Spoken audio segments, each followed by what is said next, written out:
Other than normal housekeeping, everybody has been muted for audio quality. If you do have any questions at any time during the presentation, please type them into the chat box and I will present them to Michael as we go through the presentation. Also, I will be sending out an email later today with a PDF copy of the PowerPoint and a link to the recording. So if you want a copy of that, that will be provided. And also, at the end of this webinar, I will tell you how you can be in the drawing to win a copy of Michael's book, or Michel's book, excuse me.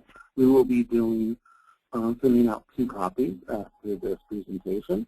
And as always, there is a survey at the end of the webinar that we encourage everyone to fill out. The board eagerly awaits the results to make sure that we're bringing new content every month that is applicable. Michel, if you're ready, I will go ahead and turn the floor over to you. Sure, thank you very much. I'm very happy to be here providing this webinar to the Corporate Council. As you can see, the webinar is on life cycle costing, and I think the most important thing to note is the subtitle, The Easy Way. The question about life cycle costing, it helps you identify decisions. It helps you decide on financial decisions within your facilities on a broad range of things, and we'll talk about that a little bit. It really is an easy thing to do.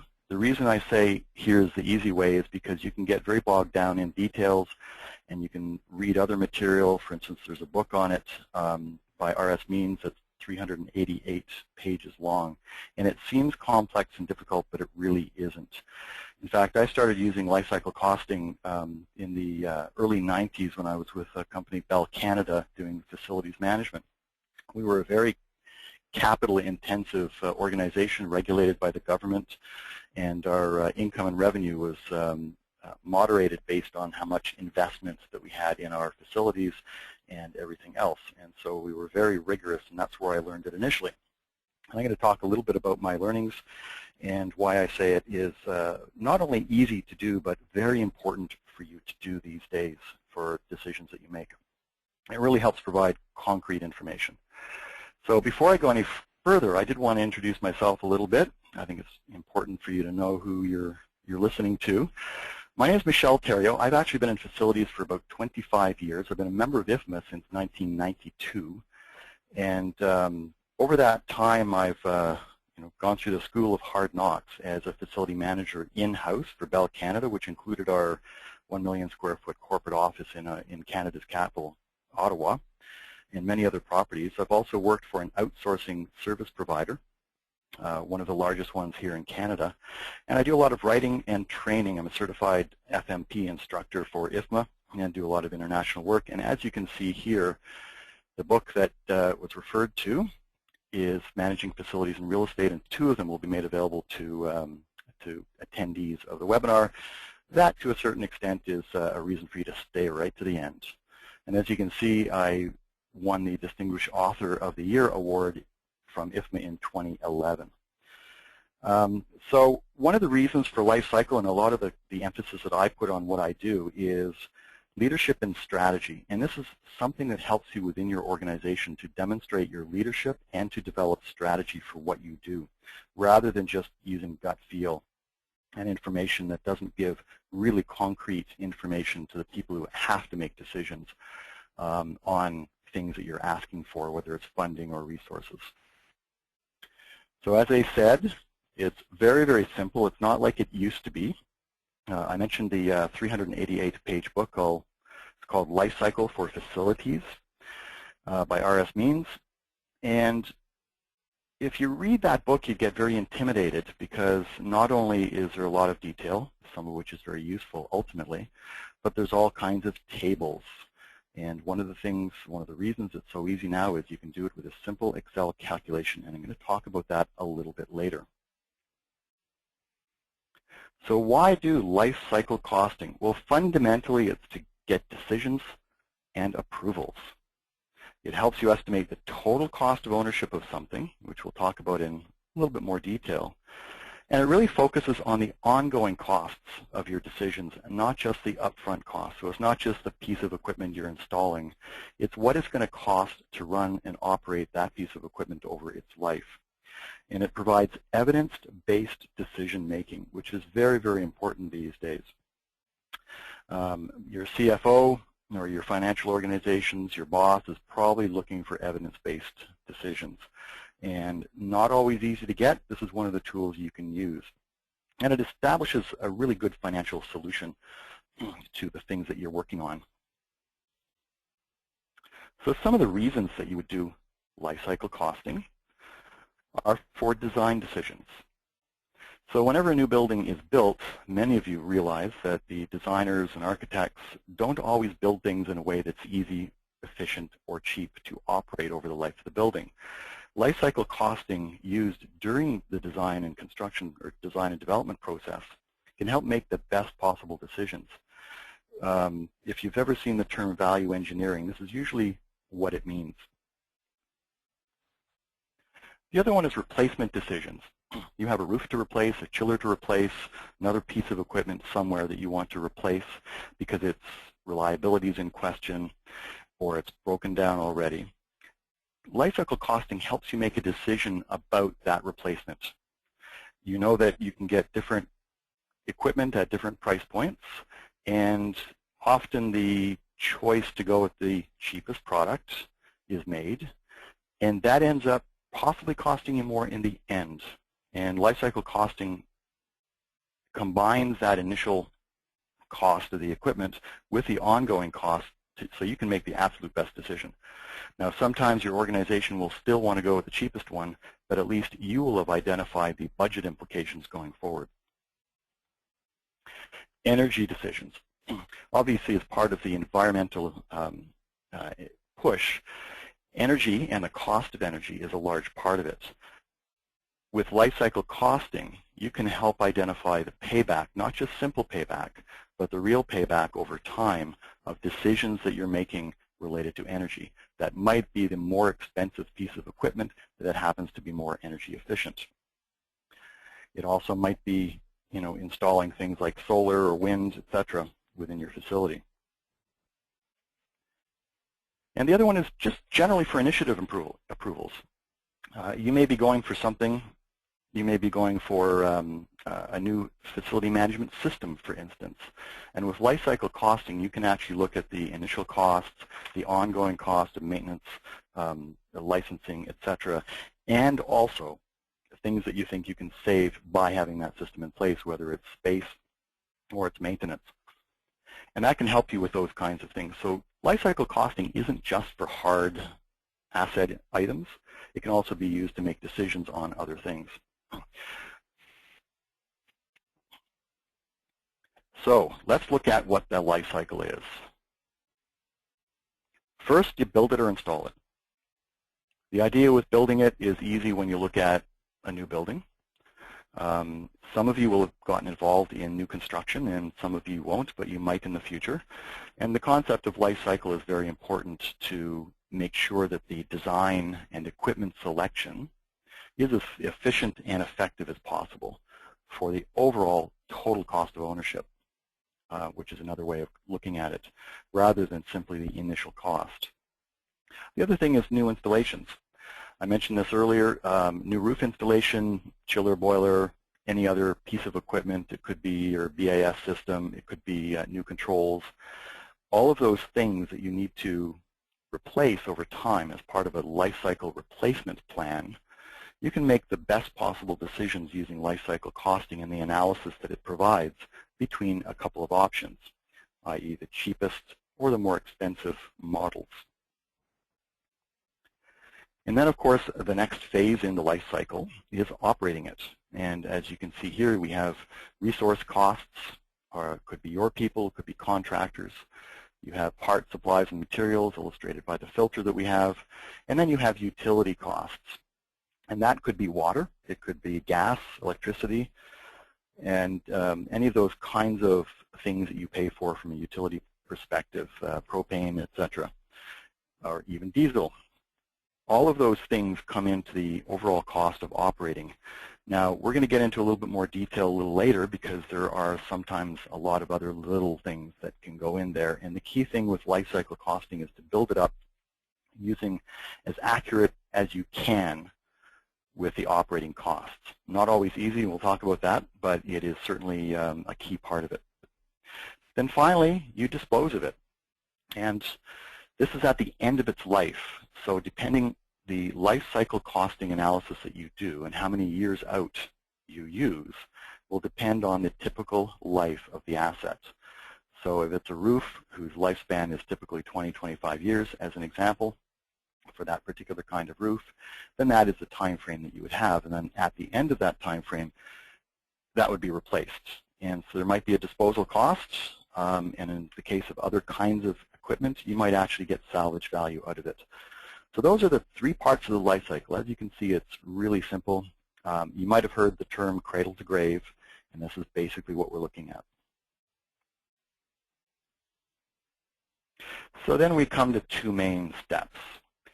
So you've seen that there's really only three parts to this life cycle, and there's really only two steps to doing life cycle analysis.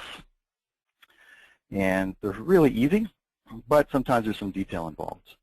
So let's look at the first one, which is gathering costs.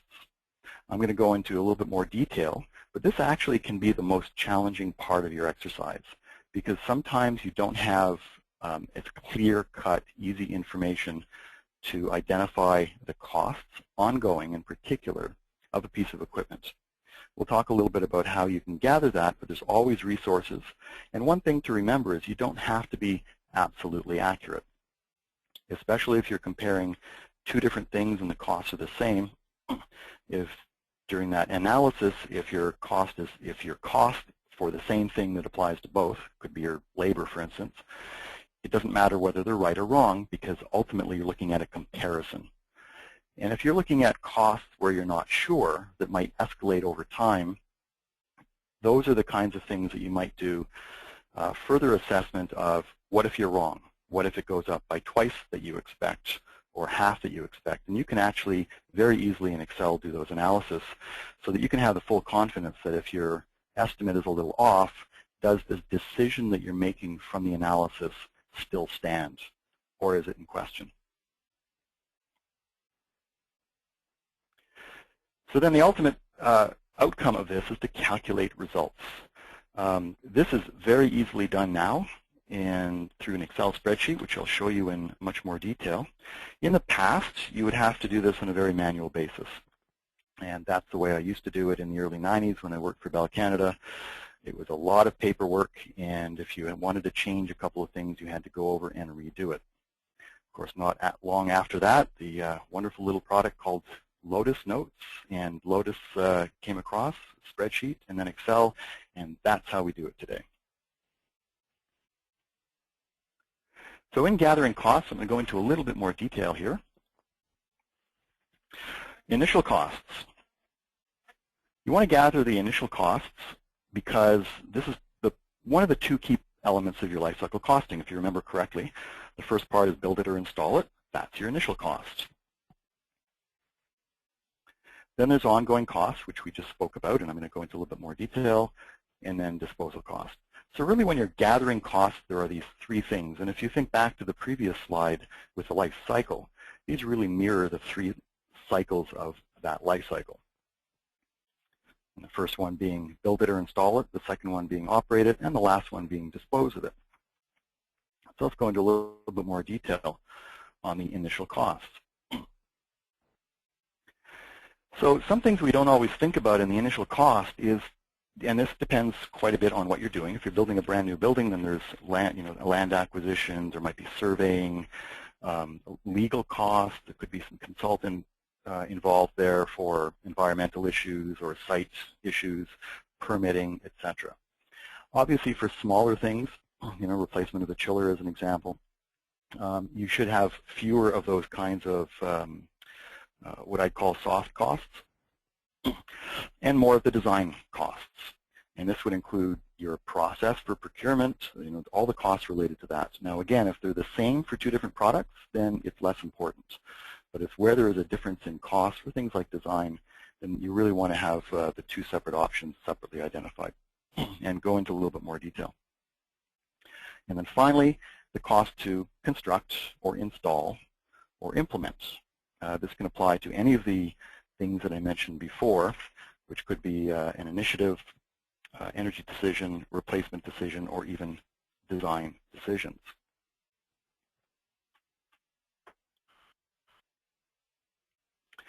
So then we're going to talk about ongoing costs. When you've got ongoing costs, it includes, as I mentioned before, your utilities. Now, utilities can be one of the biggest challenges because we all know that they're typically going up and they're somewhat unpredictable.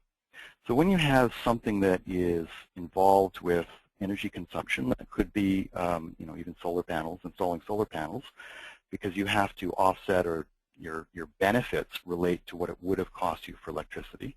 Or if you're installing a new piece of equipment, in the case of a boiler, it could be gas. In the case of a chiller, electricity. You need to project out what it's going to cost to operate that going forward.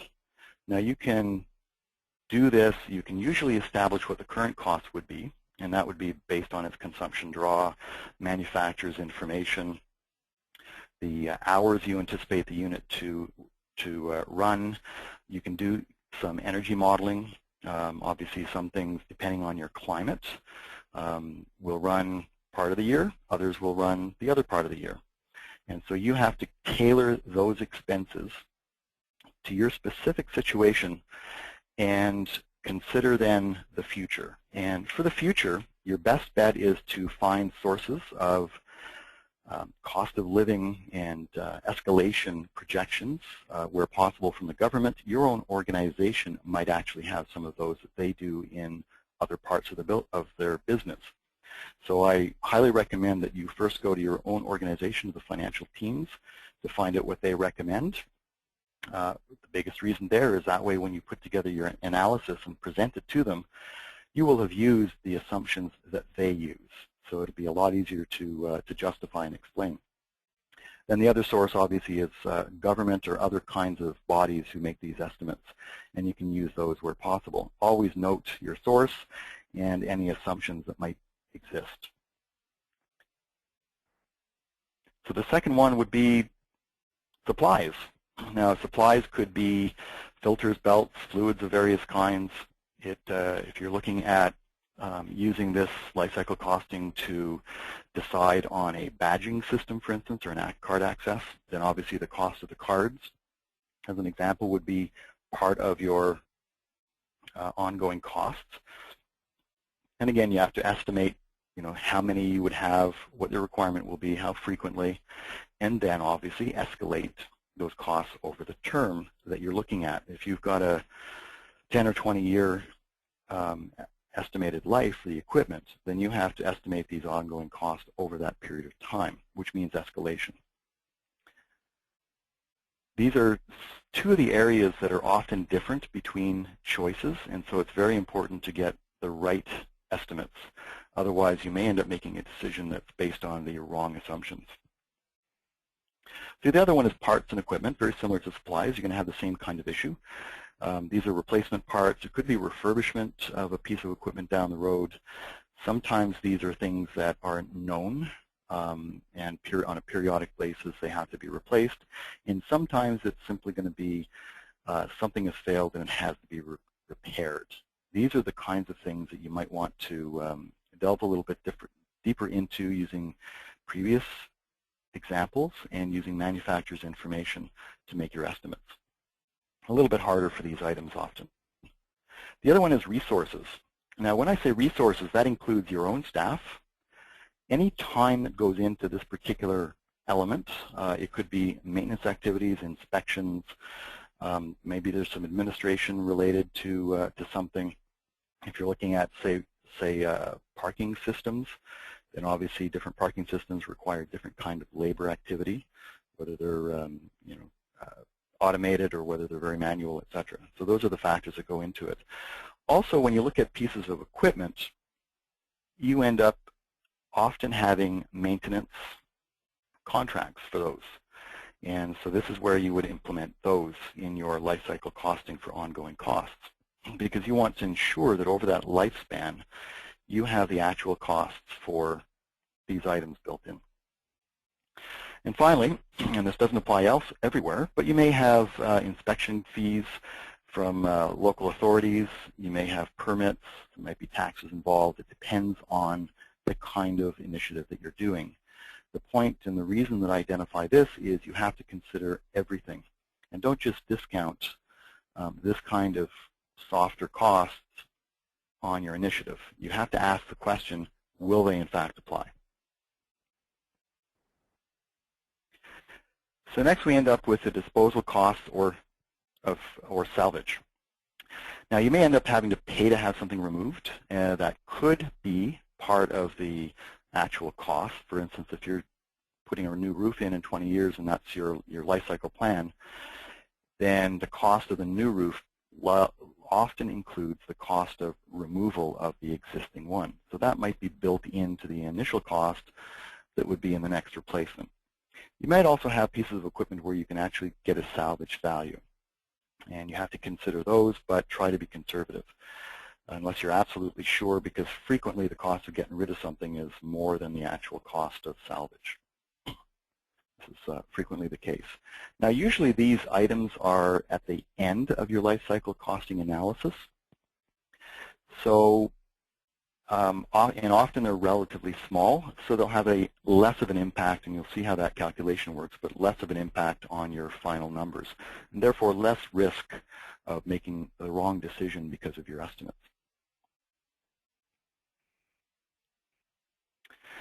So I've talked a little bit about that, and I just wanted to come back to the kinds of opportunities that life cycle costing can provide to you. And that is, as I mentioned before, new construction.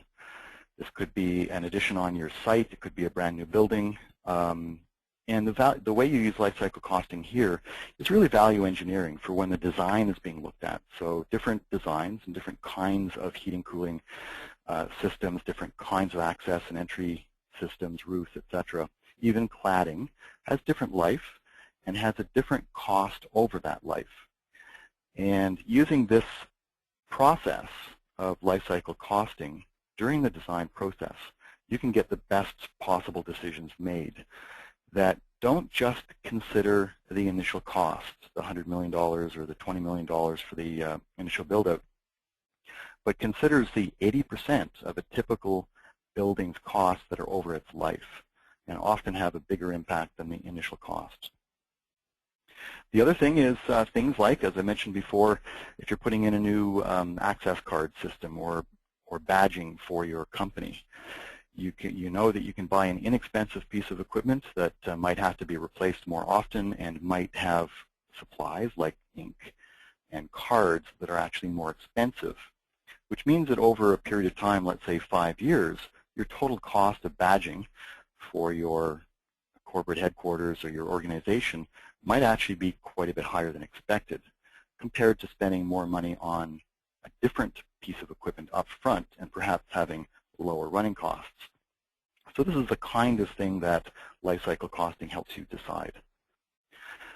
The other one is payback on things like energy conservation, solar cells, solar panel installations, and things of that nature.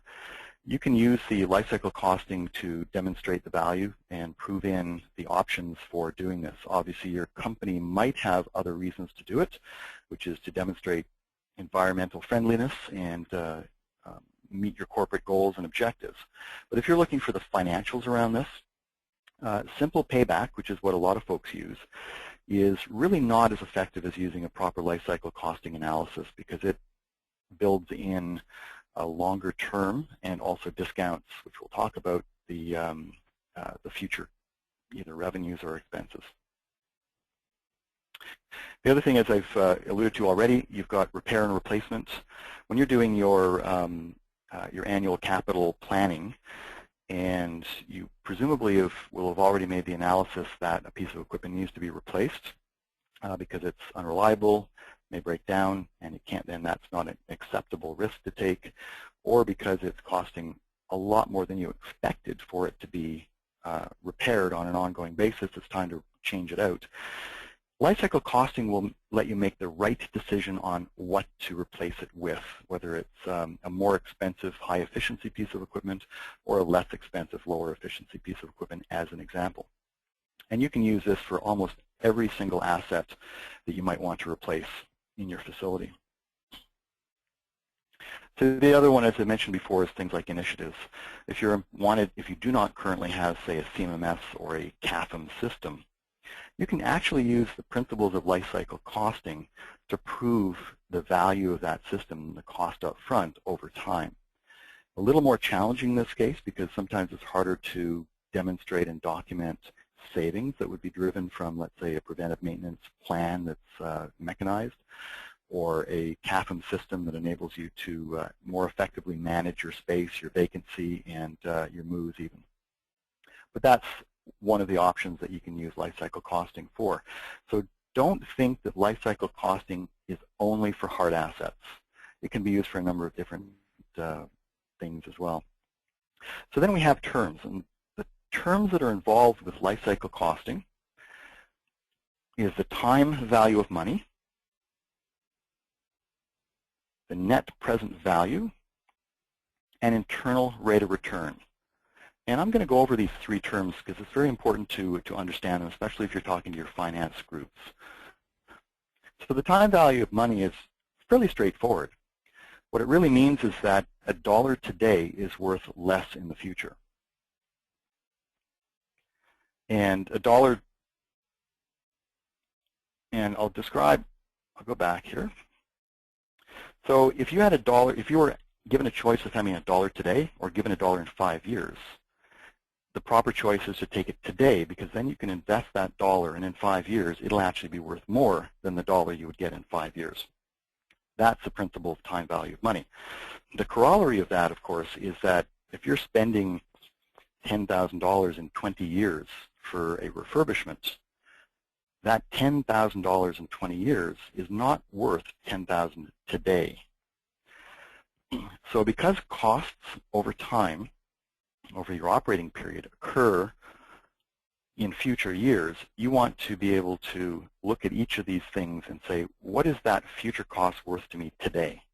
That's a fundamental part of life cycle costing. Now, the way it used to be done, and the way I did it in the 90s, was using discount tables, where you would have down on the left, as this is just an example, the year. Then on the top line, you have percentages. That's the discount rate. In this case, I've highlighted 5%.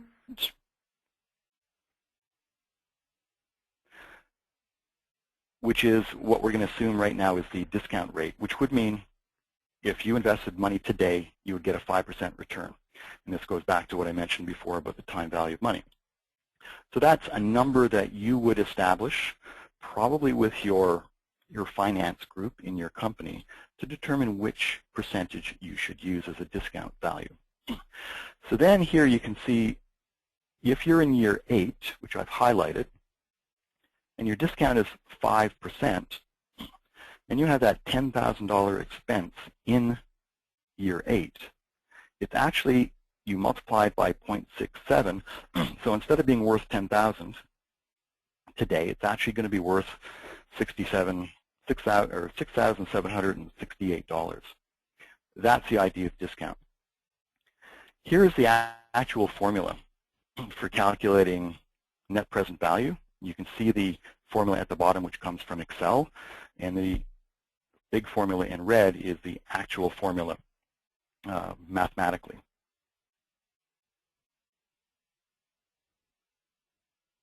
And here's just an illustration of the example that I was talking about. And that is in year 20, you would have an expense of, in this case, $1,000. Notice two things in this. So this is for the present value. We just talked about the time value of money. Now I'm going to talk about the present value, which is another term, and the net present value, which is the next slide. So the $1,000 in year 20 is first and foremost a negative because it's money out of your pocket. So it's always shown as a negative, which usually is down below the line. Now the present value of that in year 20, based on 5%, so you can see on the right-hand side discount rate, if you use the table or the Excel calculation, is only $358. in year 0, which is today. So that's the present value of a future expenditure. So I said that we talk about net present value. What that is the sum of the current value of future values. And you can see in this, I've got the example in year 10, 20, and 30. You have a $1,000 expense in each of them. We still have the 5% discount rate. So the year 10 amount today would only be worth $584. The 20-year $1,000 expenditure today is only worth $358. The $1,000 in 30 years today is only worth $220.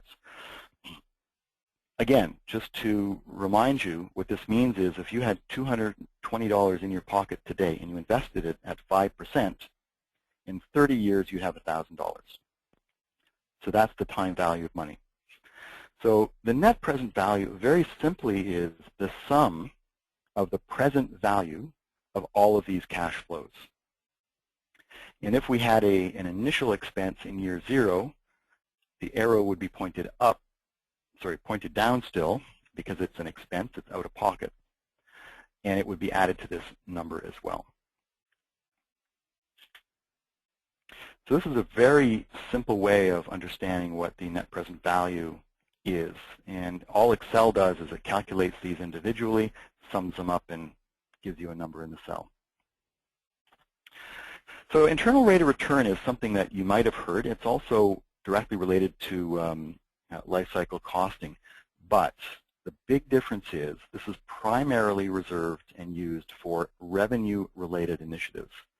Internal rate of return and the calculation of it basically requires a positive cash flow going forward. In other words, revenue, not expenses. So if you're doing a comparison, excuse me, if you're doing a comparison on two pieces of equipment, two types of chillers, all across your cash flows for the entire term is basically going to be negative or expensive. Operating cost, initial cost. You might have a positive in the very end for salvage value. If you, for instance, were looking at building a parking garage where you would actually get revenue, perhaps you're charging your occupants or you have tenants or whatever other situation, you would use this to decide whether or not the revenue you get from that investment is worth making the investment. And you compare it against options. Often in your company, those options would be, especially as a facilities person, if we take that investment and we invest it in product, manufacturing, the core business, we know we get a return of X. So the only way they're going to accept you doing an initiative that has a return is if your return will be higher than if they can invest that money in the core business. That's simplifying it slightly, but fundamentally that's the situation. And you would want to talk to your finance team in order to understand exactly what they would be looking for. So how do you get costs? Well, you do need accurate and up-to-date costs, as I mentioned. Often you'll have to make estimates using accepted methods. Could be published escalation, cost of living adjustments, etc., indexes of various kinds. And you can often find indexes for different things. One specifically for labor, one for sort of materials and parts, others for transport, lots of different indexes that the government publishes that you can use if needed. Again, the first place to go is internally to see whether or not they use indexes within their own business that you should mirror. That should always be your first step. Now, I mentioned that sometimes getting cost is difficult. It can be a challenge. And if you think that your estimates might not be perfect, then you do a sensitivity analysis. If you think escalation is going to be 2%, do your study at 2%, but then also try 3 and try 1 and see how much different your answer is. And if you still come to the same conclusion, then you're reasonably safe. If an extra percent, let's say, means that your decision flips or it's no longer viable, then you really have to take a closer look because you may not have an accurate enough information to make a proper decision. So let's look briefly at cost sources. First one is suppliers and manufacturers. These are always a great place to go. Even if they can't provide cost-related information, they or their documentation should give you a pretty good idea on maintenance schedules, parts and supply requirements, current draw, in other words, current draw or consumption gas, etc., based on usage, which you can use to do the calculations yourself. They may also be able to provide you some additional information on actual maintenance costs, especially if they provide maintenance services themselves. Then they'd have a pretty good idea of what those are. The other one is your own information. You should have good data as to what it costs you to manage and operate your facilities. And if you've got a good CMMS system where you track your maintenance costs by equipment type or individual equipment, then you might actually have information that you can use already as a basis and simply adjust it for the appropriate new implementation. Now, there's a lot of published references as well, RS Means, BOMA, ASHRAE, places where you can go and they'll give you unit costs for various things, not just initial construction or installation, but also operating costs. And then, of course, your colleagues and your network. When in doubt, pick up the phone and call another facility manager. They actually may have information that can help you. They may have more or better cost information than you. They may, even if it's anecdotal, be able to provide you with some information. They may even simply be able to refer you to somebody who can, in fact, give you those costs, maybe their own suppliers or other resources. So those are the kind of sources that you should always turn to, because as I mentioned, the cost part is and can be the most difficult and most challenging part of it. So the other one is calculate results. As you can see, I have an Excel spreadsheet. This is the easy way. Not only is Excel easy to use for lifecycle costing, but as you know, you can make changes really quickly and see the resulting calculation immediately. You can also build in different pages or tabs with different options, as we will see. So the first place you start before you develop your Excel spreadsheet is you need a cash flow diagram. This is basically what I showed you before. In year 0, which is installation, you have $10,000. Again, it's negative, pointed down, it's money out of pocket. Then in years 1 through 5, you have operating costs. This can be a combination of all the things that I talked about already. You can see that they increase year over year, and then in year 5, we got a much larger number. That could be a 5-year planned maintenance routine, for instance. And then in year 6, in this particular example, we're showing an $800 expense to remove or get rid of that piece of equipment. You would develop your own cash flow diagram for the number of years that you need and based on the specific situation that you're doing. So here's how it looks in a spreadsheet. Very simple, very straightforward. You see on the left, we have initial cost, year 0, and then the operating cost and disposal cost. These are not the exact same numbers from the diagram I showed you, so don't try to compare those. And in year 0, you have the $10,000. Then in year 1 through 7, you have expenses. In this case, I've shown a salvage revenue of $750. That's a positive number. You'll notice all the others are negative. So for this option, the net present value, which is simply the sum of all of these discrete and individual present values of the cash flows, is $22,392. So over the 8-year cost of that particular piece of equipment is going to cost you $22,000.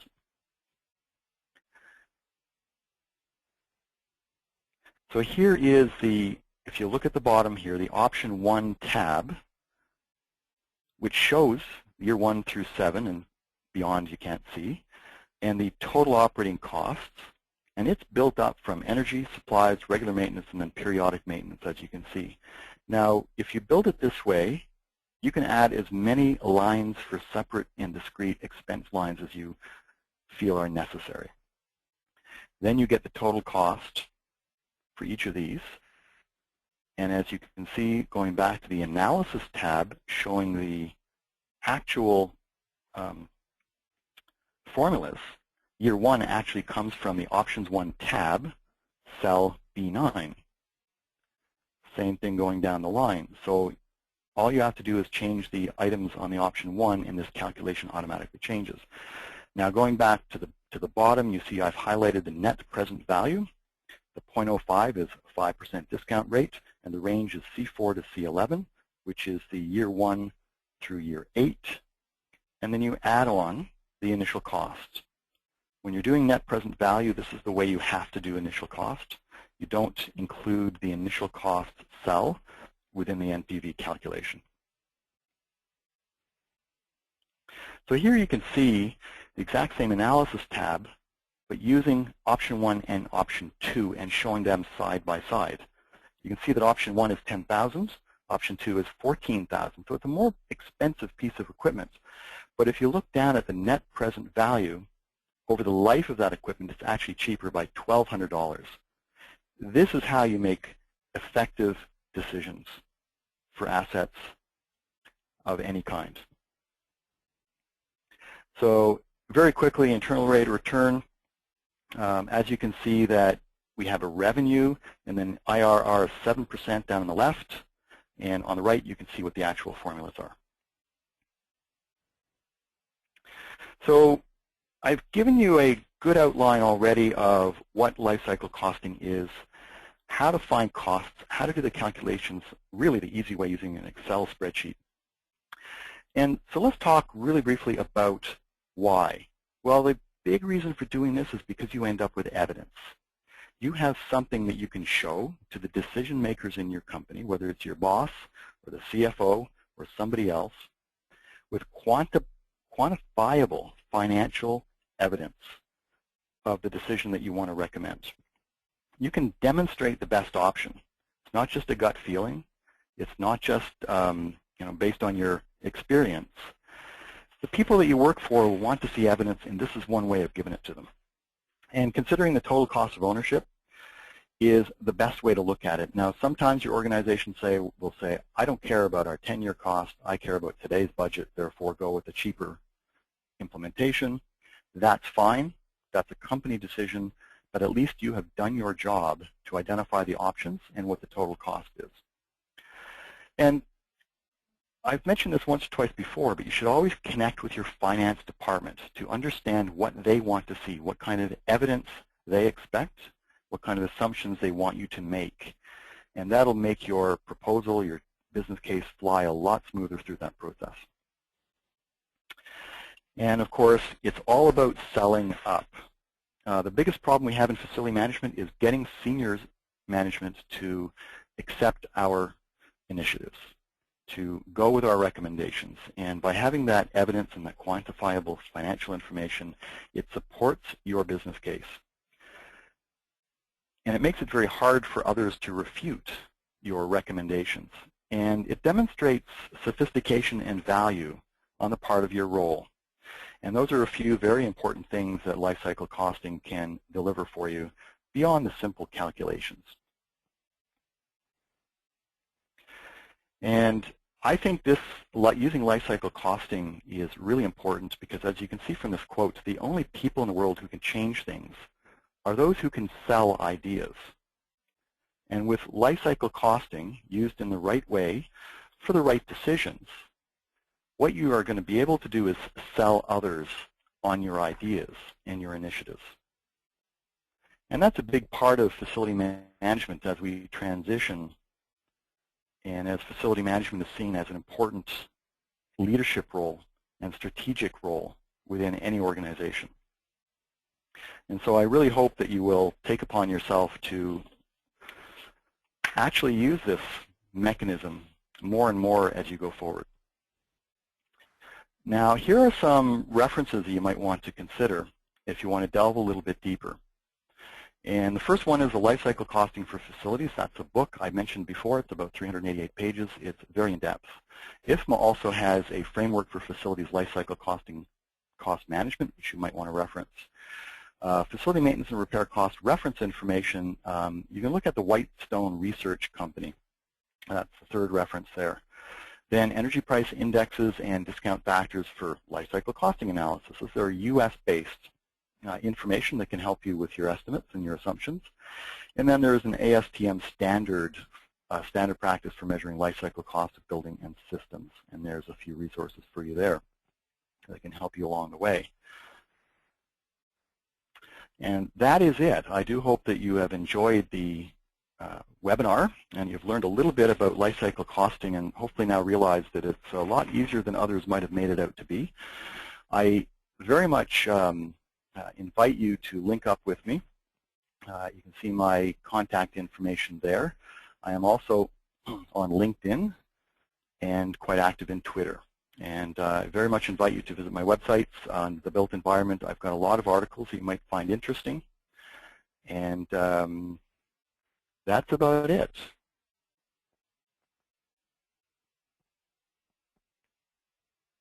Thank you, Michael. Okay. If anybody has any questions, certainly feel free and type them into the chat box. And then while we are waiting for some of those questions to come through, I do want to let everybody know Michel will actually be presenting during the CFC track at World Workplace. And the CFC has also blocked the whole track for you there. So I would encourage you to look at what they have to offer at the World Workplace website. And excellent. We do have a question from Anthony. It says, in your opinion, what would be the biggest difference between ROI versus LCC? I'm not familiar with those acronyms. Do you want to expand? So ROI is return on investment, and ROI is life cycle cost. Yeah. Oh, sorry. I heard RLI. Sorry. Yeah, return on investment, life cycle costing. Yeah, return on investment is usually, as I mentioned, used when there's a revenue component involved. So it is actually part of life cycle costing in a sense. That is a calculation that uses the similar kinds of inputs. So the explanation there to a certain is if you are replacing a chiller, two different kinds of chillers, you would not do a return on investment calculation in order to make that decision on which chiller to invest, to choose. Because life cycle costing will say over a certain time one is cheaper than the other. But you may need to do a return on investment type analysis because your company might say, I don't even want to spend money on the chiller. We'll let it just limp along because I can get a return on my capital in my company for 5, 10, 6%, whatever it is, and I'd rather put my money there. So that's where ROI really comes into play. Excellent. Okay, anybody else have any questions? Certainly feel free and type them into the chat box. While we're waiting for any other questions to come through, I do want to mention the prize drawing that the CFC is holding. We are going to give away 2 copies of Michel's book, Managing Facilities and Real Estate.